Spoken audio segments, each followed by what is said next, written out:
প্রধান উপদেষ্টার বাসভবন ঘেরাও করতে বাধ্য হব।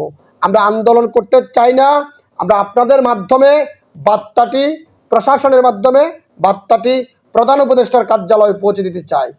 আমার এই বার্তাটি যদি আপনাদের মাধ্যমে পৌঁছে থাকে, স্পষ্ট ভাষায় বলতে চাই, যদি দ্বিতীয়বার কোনো অনুষ্ঠানে সঠিক রাজনৈতিক কর্মীদের, সঠিক রাজনৈতিক দলের নেতৃবৃন্দদের এবং সামাজিক সংগঠনগুলোকে সঠিকভাবে মূল্যায়ন করা না হয়, তাহলে প্রধান উপদেষ্টার বাসভবনমুখী অবহেলিত সেই সকল রাজনৈতিক সংগঠন, সেই সকল রাজনৈতিক দল প্রধান উপদেষ্টার বাসভবন ঘেরাও করতে বাধ্য হব।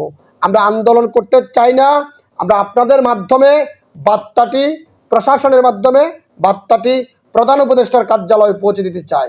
যদি আবেগের, বাংলাদেশের মানুষগুলো আবেগের বশত রাস্তায় নামে, যদি তাদের আবেগে এক চুল পরিমাণ আঘাত পড়ে, তার কোনো কারণে ছাড় দেওয়া হবে না।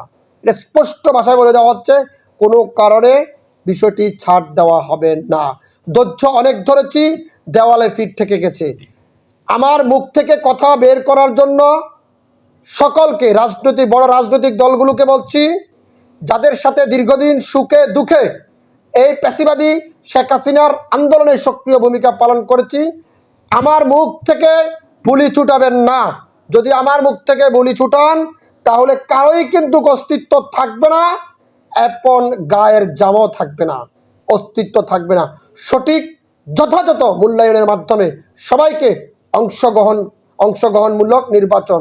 তবে আপনারা কিছুদিন গত পরশুদিন সালাউদ্দিন আহমেদ বলেছেন, সকল রাজনৈতিক দলকে নিয়ে আমরা জাতীয় সরকার গঠন করব, মূল্যায়ন করব। আরে ভাই, সকল বলেন কেন? কারা কারা আপনাদের সাথে আছে, কারা কারা নাই, তাদের কালেকশনগুলো ঢুকান। অনেক সময় পাশের বাড়িতে বিয়ে হলে পাশের বাড়িতে লোক দাওয়াত পায় না, হয়তো এরকম হইতে পারে, বিষয়টা এরকমই তো হইতে পারে। অনেক রাজনৈতিক দল হয়তো আন্দোলন করেছে, আপনাদের সাথে যোগাযোগ করে নাই, কিন্তু সোশ্যাল মিডিয়াতে তো আছে, পত্রপত্রিকা আছে, এদেরকে খুঁজে বের করুন।